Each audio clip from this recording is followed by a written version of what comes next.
Salut les machines, c'est Marvin. Nouvelle vidéo et aujourd'hui on va se poser la question pourquoi manger est-il important pour l'estime de soi. C'est vrai que c'est une question qui peut paraître un petit peu bizarre. On peut se demander pourquoi la nourriture et l'estime de soi peuvent être liées. Très bonne question. Et nous allons y répondre. Évidemment, manger, c'est important. Voilà, on va pas se piloguer pendant 50 ans. Manger, c'est très important. Et pourquoi ça peut avoir un impact sur l'estime de soi? La première chose, c'est que ce que l'on peut observer, c'est quand il y a des soucis d'estime de soi, il y a des troubles alimentaires. Donc déjà, rien que pour ça, on peut se dire, ok, il y a forcément une liaison.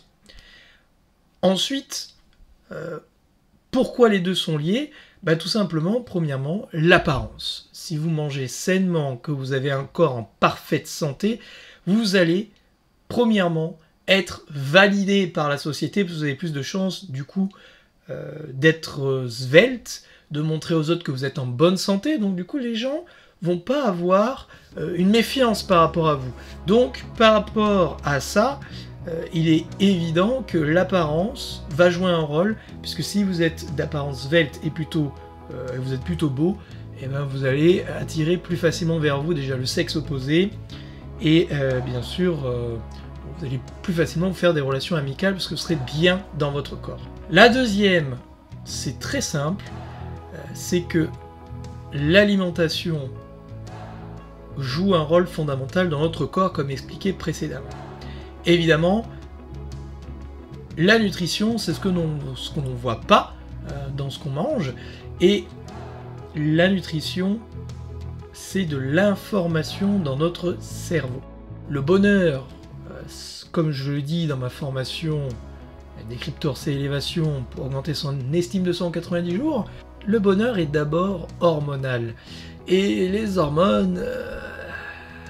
ça se modifie en fonction de ce que l'on mange. Alors pour ce faire, très simple, voyons au tableau, avec évidemment mon bonhomme qui est dessiné de niveau petite section de maternelle.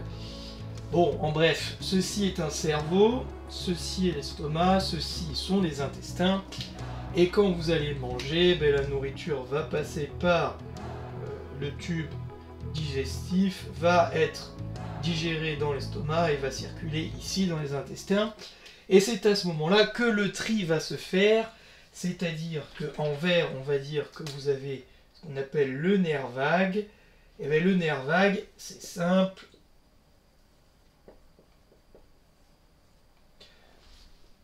Quand la nourriture sera décomposée, il y aura des acides aminés, des informations qui vont passer des intestins directement jusqu'au cerveau, donc ça donne ça, hop là, d'ici jusque là, et donc la qualité de votre nourriture va influer sur la qualité des informations que vous amenez à travers le nerf vague, qui iront directement dans le cerveau. Si ce sont des mauvaises informations, alors dans ce cas-là, vous aurez des problèmes au niveau des neurotransmetteurs, et donc du coup des problèmes hormonaux, et donc un bonheur beaucoup moins grand.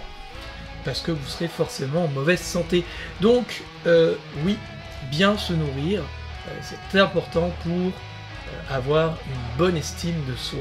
Si vous êtes en incapacité de vous nourrir correctement, vous aurez des problèmes de santé, ce qui va forcément influer sur votre estime de vous-même. Bien évidemment, nous pouvons bien sûr voir que les gens qui sont souvent en surpoids sont souvent des gens qui ont des problèmes de santé, qui sont souvent en colère et ou surexcités, et nous pouvons voir des gens qui ont une très mauvaise estime de soi par leur apparence et par la qualité de leur nourriture, et si on fouille un petit peu, on regarde, ce sont des gens qui consomment beaucoup de sucre.